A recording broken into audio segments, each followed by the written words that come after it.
Hello, everybody. It's Rick Ruby in Charlotte. Welcome to this week's episode of the Street Smart Millionaire. This last weekend, I took my 12 top loan reps on a top producers trip, and I took them to the U.S. Virgin Islands.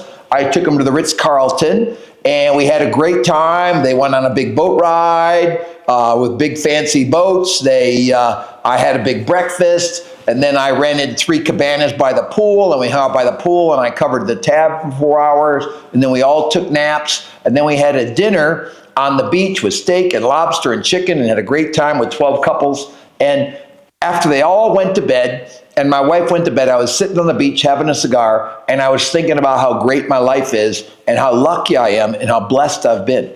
And why did God let me have such a great life? And the answer was the 8 mentors that I've had. The 8 mentors determined my outcome. Now listen, I don't know that I was super driven or ambitious, but I think some people grabbed me and said, hey, knucklehead, you can do really well. Do these 4 things. And it seems like I've just had some great teachers that came in my life, to whether it was like Dan Hendon, who ran the furniture store and taught me to be a furniture salesman, or Pete Oberleisen, who taught me how to go in the mortgage business, be a mortgage man, or Joe Stump, who taught me how to be on stage, or Tom Hammond, who taught me how to price loans in the mortgage business, or Roy Mason, who taught me how to be a godly businessman and a good husband, Bill Wortley, who taught me how to save and invest money. I just think I've had some Richard Clark, who taught me how to be authentic and how to be true to myself. I've just had some great mentors that have came into my life, and they really made a big difference, and I appreciate all of them. And I'll tell you, that's why I spend so much time being an example and a teacher for other people. You know, I have about 345 people that pay me 40 grand a year in my level 3. I have 35 coaches that help me coach all of them. And, you know, I have 147 of them this year that will make $1 million. I have 9 first-timers that will make $1 million this year when the market is down 12%. So I love that accomplishment. We're working on getting ready to go to our summit in Tucson. It's sold out. We've got 10 people on a waiting list paying $5 grand to come hang out with me for 2 days. So that's really cool. So we got 140 people coming to Tucson, plus my 345 members.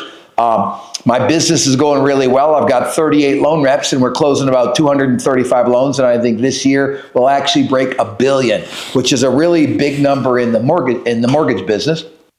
I have about 9 people that are not in the mortgage business, real estate business that I coach: financial plumbers, or financial planner, plumber, hardscaper, production company. So I have about these 15 people that I coach that are not in my industry. They're all blowing up, having record years. So let's talk about what it looks like. It's about tracking the data and making the moves to make the data better. So for me, I'm a really big fan of who you hang out with is who you become. So I believe you hang out with the best quality people. For me, godly people, family-oriented people, capitalists that want to make a lot of money, and people that want to cater to clients. Those are my 4 must-haves for me to do business with people. Like right now, I have a big house on a lake, and I have a nice farm. And me and my wife have decided to tear the farm down and build a really nice house on the farm and sell the lake house. So I'm interviewing some architects and some builders and some realtors about selling my house. And for me, the number one thing, are they godly people? Now, godly means they have good character, they're honest, they work hard, they do the right thing, they treat people with respect. So are they godly? Number 2, are they family oriented? Like I don't want somebody who works for me 7/24. I want somebody that works hard for me when they work for me and has boundaries. Like for me, I work till 7 o'clock every night. From 7 to 10, I'm with my wife, locked down, only with her, maybe the dogs and the cats as well. So I'm locked down with my wife. And then I go back to work at 10 o'clock. Like last night, I had a meeting from 10 to 11 with a local guy. And then from 11 to 11:30, I had a phone meeting with one of my West Coast coaches. So I work a lot. I probably work a solid 60 hours a week. I think if you're going to be successful, you got to work a lot. I think you got to pursue mentors. Like all these guys have been in my life, I saw them and I watched them and I'm like, wow, he really does X really, really well. I'm going to pursue him. I didn't wait for he came to me and said, hey, Rick, let me coach you. I said, hey, I'd like to spend time with you. I'd like you to help me. I really like how you're showing up. I want to be more like you. And all these people it's kind of like God. He knocks and you have to run through the door towards him. And I believe that mentors are out there that you need to pursue. Like I have a big presence. Like we have about 45,000 people that watch our podcast every week. We have about 200,000 people that are following us on online. I have probably 1,000 clients in my 3 levels, level 1, level 2, and level 3. I have around 1,000 clients. And I have a lot of people that are pursuing me and pay to pursue me. I have a lot of people that come to my events. But I always would have thought that more people would have pursued me. I have a really good business. I've been in the mortgage business for 41 years. I've been in the coaching business for 30 years. Here's one thing about me that you know. My discipline is off the chart. I have saved 20% of my paycheck for 39 years, and I have never missed. And I wonder, like, when I'm talking to God and I'm grateful with God, I wonder, like, how come you brought me so much financial wealth? And it's because I met the right financial planners. I met the right wealthy people. I saved my 20% for 39 years. I invest wisely. I don't chase risky stocks. I invest in really boring stocks. So let's talk about building wealth. It starts with your income, because 20% of 100 grand is 20 grand. 20% of a million is 200 grand. 20% of $10 million is $2 million. So the more you make, the more you can save. So we're going to save 20% forever for at least 20 years, hopefully for 30 or 40 years if I got you young enough. Now, we got to jack up your income. Your income comes from a flow of warm leads. Like that I have 140 people paying $5 grand to come work with me for 2 days, I'm going to get lots of clients. I'm going to get 50 or 60 or 70 clients for sure. I'll probably get 80. So I'll get plenty of new clients. I'm only looking for like 30. So I try to take on 30 twice a year as a simple number, and then I lose 20. So I want growth of around 10. So I'll get plenty of leads to grow. So you got to have good leads. So that comes from working your past clients, working your VIPs. But it really boils down to, have you identified your perfect client? Like my perfect client is a realtor lender that does $25 million in production and wants to get to 50 or 100. So let me tell you about my industry. In the mortgage business, there's 5,500 people that do 25 million. There's about 1,100 people that do 50 million. There's about 300 lenders that do 100 million. There's about 90,000 lenders total. So I'm looking for those 25 and $50 million producers that I can help get to 50 to 100 million. So that's my model, what I'm looking for. So the number one thing, identify your perfect client, go get more of them. That's the number one assignment that I'm going to give you today. Identify who your perfect referral partner is, who your perfect client is.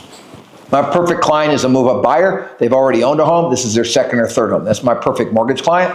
My perfect realtor referral partner for my loan reps is somebody that does 6 to 30 million, but actually sells the houses themselves. I wouldn't want to deal with agents that have agents. I want to deal with agents that I'm the guy. Like when I'm looking at realtors to list my big house, I'm looking for realtors that do luxury clients, so they have a big network. And then I'm looking for people that maybe sell, like the one guy I met with does about 150 million a year in real estate and only sells 60 houses. So his average sales price is like 2 million. So his buyers would be my buyer for my giant house. So, I have a giant house that's going to set a record in North Carolina on the lake as the most expensive house. It's just, I live on 3 acres of waterfront. I have a big house. So I think people that have a lot of money have nice houses. So I'm going to sell it. I don't owe anything on it. So I'm going to want to get in a range of what I think it's worth.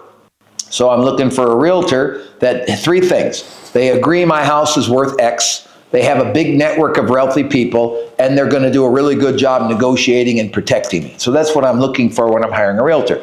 So I'll interview 4 or 5. I'll find the right one. I'll pick the right one. It's just like with builders. I met a builder that I really like. My architect likes him, and my decorator likes him. Interior designer, whatever they go by. And we can't come together on price. We're too far apart. Like what I want to build the house, he wants to charge me more for him to build. Like whatever the house costs based on what you pick. But you're paying a builder a flat fee, and me and him can't agree on a flat fee. So I'm going to interview other builders. But if he were to come back and take my price, I would do business with him. But if not, I might negotiate a little more because I really like him. But I'll meet 3 builders. I met with 3 architects. I picked one architect. The interior designer I've used on 3 projects. She did my man cave, she did my farm, she did my lake house. So it's obvious that she's going to do my new house. Once you get somebody that does a good job, people love to do repeat business with people. So number 1, you need a good steady flow of warm leads. Number two, you need to identify who your perfect referral partner is and your perfect client is. Number three, it's got to be relational. It can't be transactional. You can't hire me because I'm the cheapest coach. You can't hire me because I'm the cheapest mortgage man. You got to hire me that I want to fill your vision. So there's three questions you got to write down. What is your vision? Here's how I can help fulfill your vision. And who else do you know I can help? Those three questions are the big money questions in life. So if I meet a realtor or lender, what is your vision? Here's how I can help you hit that vision. And who else do you know that I can help? Those three things are the building block of a business. At my summit in November, I will give them my realtor and lender vision to make $1 to $3 million, my clear vision. I will spend 2 days showing them how to make that vision come true. And in the end, they'll say, if you want that vision, stay with me or sign up with me. And I will have 140 people in the room, and 100 will sign up for an interview with me, just an interview. And then I will personally interview them all, and I will find the best clients to come with me. Then I'll go to my client base, and I'll find out who's the best clients to stay with me. I'm not going to have people that aren't going to work their butt off and aren't going to do what I say. I don't want them in my life. So that's where I am, is that I want to have a business that flows and goes well. And to do that, everybody has to be under authority. And everybody has to say, he's the boss, he calls the play, I run the play. That's the mindset with your clients. Now, then you have to have a really good team. So number one, you need to make sure you have the perfect client. Number two, you need to make sure you have a really good vision. Number three, you got to have a really good plan to enact the vision. You got to have a really good team. Like, I lost my social media guy, and my IT guy jumped in, and he's doing a great job. I mean, he is on his game. He is just one of those employees that's always willing to take on more work. He is just spectacular. Those are the kind of teammates you need. In my organization, I have 176 employees. I have around 110 that are go-getters. I have about 70 that are not. They just show up, they do the minimum, and they leave. Most companies run 90-10. 10% do 90% of the work. I run better than that because I encourage people to take on more work, learn more skills, do a better job, cater to clients, get more referrals. So my team is programmed to do a great job. I went to a restaurant a couple weeks ago, and pleasant, nice restaurant. My buddy gets a bone-in ribeye. It comes out, it's well done. He says, we don't have time, I'll just eat it. The guy comes out, looks at it, says, that doesn't look medium rare. He says, I'll be right back. He comes back within 1 minute and says, I stole this steak from somebody else. I want you to have the right steak. They can wait a couple minutes. You can't wait because you've already got your meal. I don't want you to wait. Because only when you send back food, you got to wait 15 minutes. I give the guy like a $100 tip for the dinner. He blew me away. I would hire him in a minute because he saw the problem and solve the problem. I'm looking for teammates that see the problem and solve the problem. That's what you need. So I think that taking my people and my wife to the Virgin Islands, super fun, super relaxing, sitting on the beach, wondering how grateful I am and how blessed I am. Those are the questions you should be asking yourself. God, thank you for blessing me. I've done so well. I'm so grateful for everything you've done. How can I take better care of what you brought in front of me? Because is it yours or is it his? For me, it's his. So for me, I'm a steward of all the wealth that he's brought me and all the people that he's brought into my life for me to help. I think that's important. I think that you have to have a really clear vision. It can't be like we're going on vacation. It has to be we're going to Disneyland. We're going on the 15th of November. We're staying at this hotel. We're driving so many hours per day. We're eating at these places. The clearer the vision, the better the reality of it coming true. That's a lesson that I want you to know. So I believe in mentors. I believe that if I am your mentor, pay more attention, ask more questions, implement more things that I tell you. If I'm not your mentor, maybe I should be your mentor. Like, there's 90,000 lenders, maybe you should be paying me. There's 1 million realtors, maybe more of you should be paying me. Just so you know, there's about 16,000 realtors who do 25 million. They should all pay me. I'm a really good businessman. I generate warm leads. I build good teams. I count money. For me, you should hire me because you want to make more, save more, give more. That's why you would hire me. If you don't want to make more money, don't hire me. If you don't want to accumulate wealth, don't hire me. If you don't want to give money away, don't hire me because I believe in being generous. I just funded my trust with a really big number, my charitable trust that I started. I just funded it with a really big number. And it was scary, yet exhilarating. That I made that big of a commitment at one time to charity. Like normally I'm a really good giver and I always stay right between 8 and 15% a year that I give away. And I'm always 7 digits giving, which is one of my things that I'm the most proud of, that I give that much away yearly. that I give that much away a year. I look at our organization, and this year we've given away 23 million. 345 people have given away 23 million to charity. That's a great thing. If that's a program that you want to be part of, you should come with me.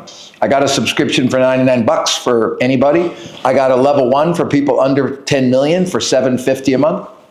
I got a program from 10 million to 20 million for $2,000 a month.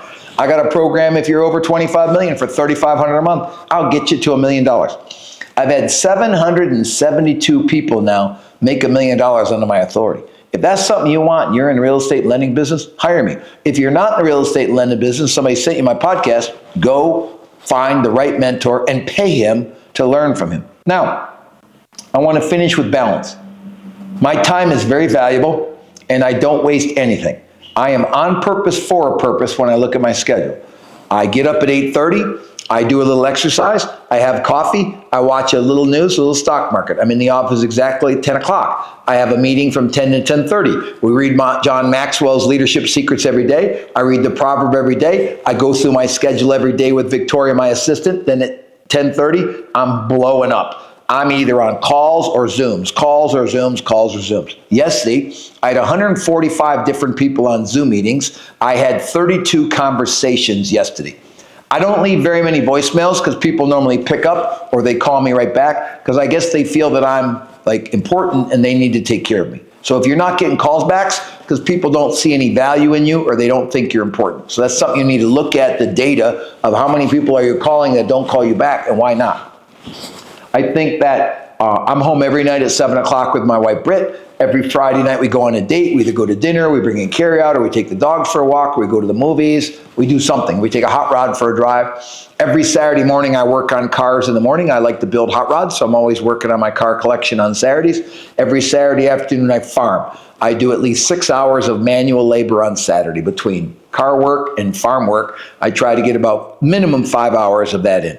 On Sunday, I try to go to church, or we watch a service online, or we read and pray and talk together. Then we have a lazy Sunday, sleep in, have coffee, take it easy. Now, we do have to take care of the animals, so I have 70 animals at the farm, so we have to clean up all the stalls and feed the animals. It takes 2 hours. So on Sunday, we work for 2 hours. Sunday, exactly about 6:30, we head back to the lake for the start the week, and we have dinner at 7 o'clock at the lake. So this is my schedule.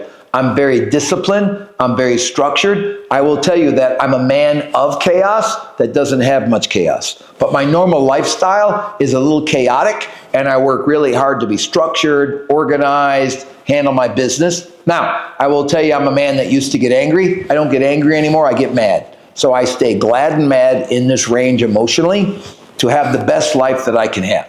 I will tell you, peace comes from faith with a higher power and a good bank account.